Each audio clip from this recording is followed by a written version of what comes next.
back, dear children, to today's class. Let's begin the new lesson in this Rosary month by seeking God's blessing through our Mother Mary. Kindly join your hands and close your eyes. Prayer.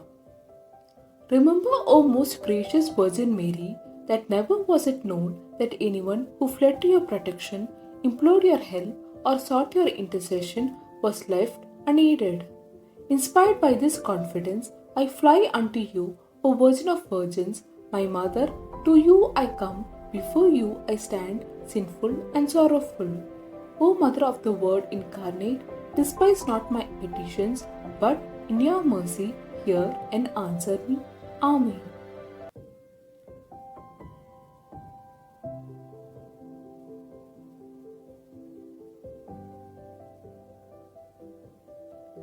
Lesson 13. The Leaders of Israel.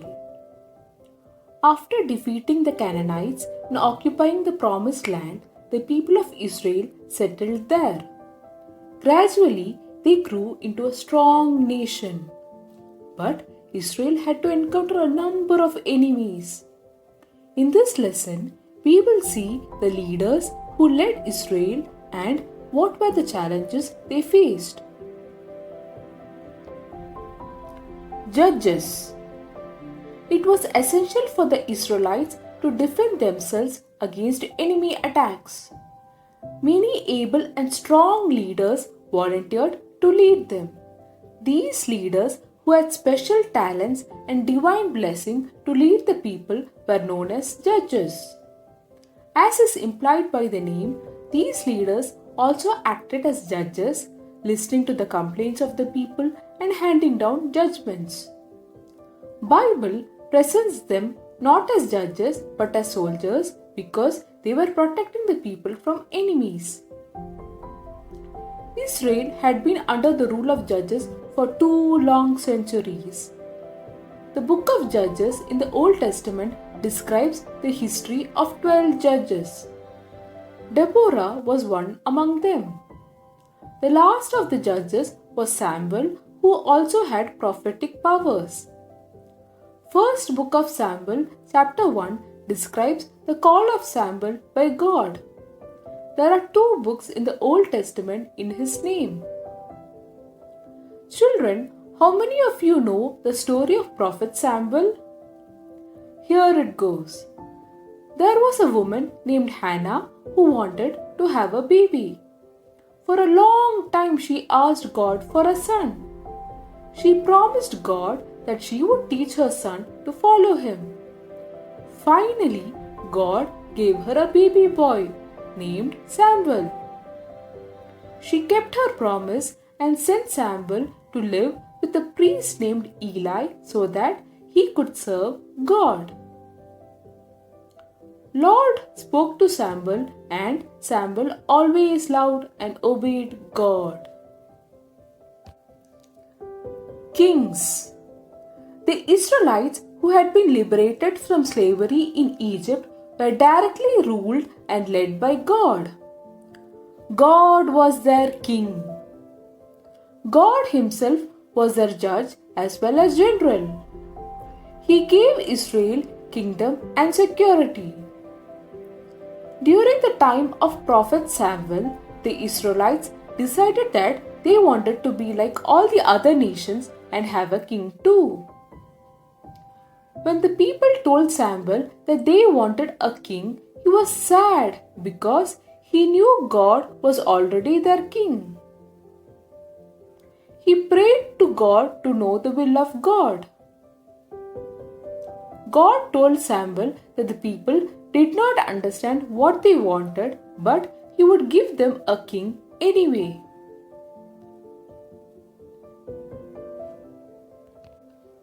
Saul the first king. Those days, a young man by the name Saul came to Samuel. He was going around in search of his father's missing donkeys. But God had informed Samuel about Saul's arrival much in advance. On that day, Samuel received Saul as his guest. Next morning, he anointed Saul. Samuel took a vial of olive oil and poured it on Saul's head.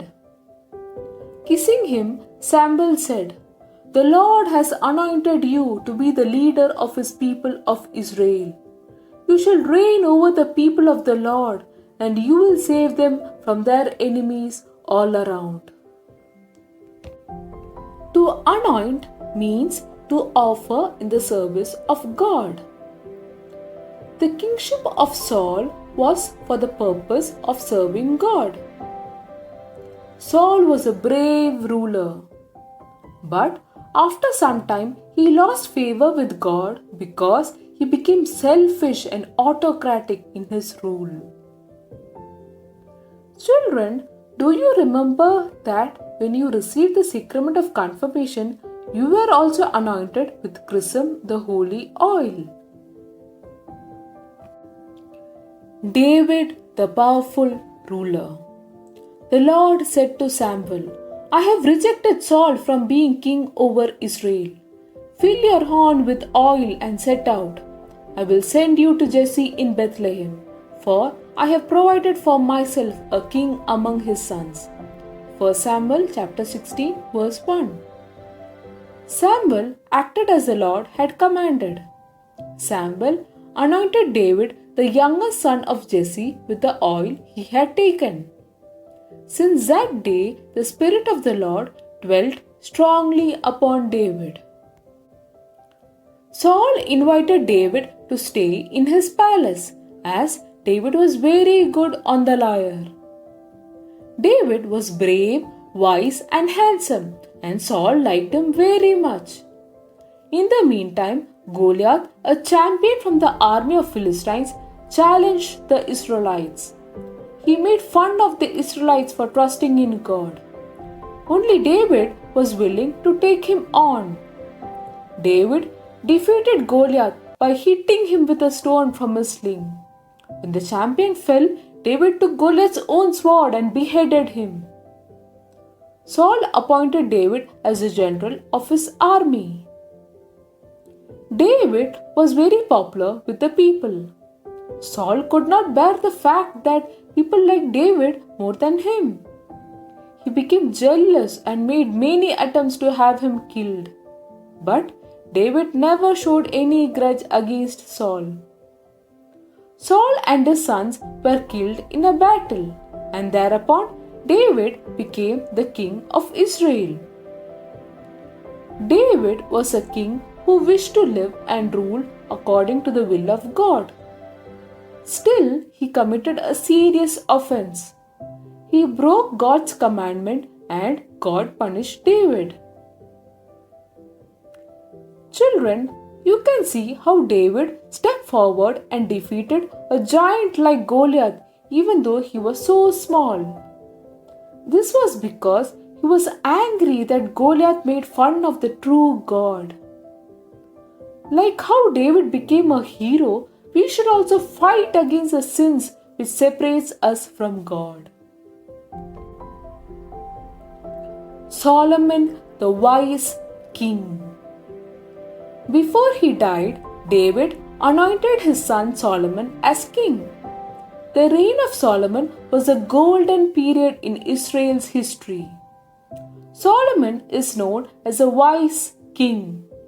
It was King Solomon who built a beautiful temple for the Lord in Jerusalem. In wealth and wisdom, he was above all other kings on earth. Even Solomon sinned against God. His offense was idolatry. God became angry with Solomon and said that his kingdom would be divided. Accordingly, after Solomon's time, two kingdoms, Judah and Israel, came into being. Children, do you know how Solomon became the wisest king? One day, Lord appeared to King Solomon in his dream and told him to ask for anything he wanted. Solomon could have asked for power or money or strength, but he asked God for wisdom so that he could make the right decisions for his people and help others. God was very happy and granted his wish. Like Solomon, we should also ask God for wisdom to show the right path, to know what is right and what is wrong, and to learn how to make good choices. Priests. In the early history, Israel had no priest. When the ark and the tabernacle were made, those who were appointed to serve and protect them were called priests. This duty was entrusted to Aaron and his children. How they were anointed as priests is described in the book of Leviticus. Priests were anointed to offer sacrifices to the Lord on behalf of the people and to bless the people in the name of the Lord. In course of time, the priesthood went to the tribe of Levi. Levi was one of the 12 sons of Jacob. The three responsibilities of the priest were serving at the altar, offering sacrifices to the Lord, and teaching the laws. Priesthood was a symbol of the relationship between the people of Israel and God. The Israelites were considered as God's priestly nation. Services of the Church. Church also has leadership functions comprising of prophetic, kingly, and priestly duties. The service of Jesus today continues through bishops, priests, and deacons. In the Universal Catholic Church, the leadership role is vested in the Pope. The religious and the lay members of the Church involve and participate in this leadership role according to their calling. Children, you all know how our priests in Carmelaram Church, Francis Achan, Matthew Achan, and Peter Achan, serve God and our church and help us grow in faith. We should always thank God for giving them and pray for them. Let's recall what we learned in this chapter. The judges, kings, priests, and prophets of Israel helped in the survival and growth of their nation. Similarly, those involved in the church services promote the growth of the church. Let us grow by recognizing the church leadership. Let us pray. O God, who called us to grow in holiness, help us lead a life fulfilling our duties. Here's a small quiz for you. Match the following.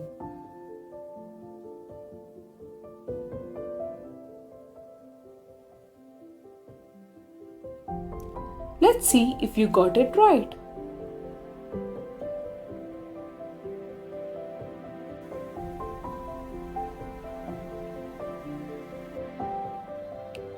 Please find the question answers for lesson 13.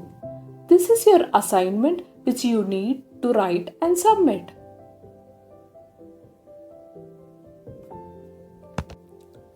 So children, like the Israelites who obeyed God and the leaders who led them, let us also love, thank and obey God and the people serving God. Let's live a life pleasing to God. This is the end of today's lesson. See you all next week.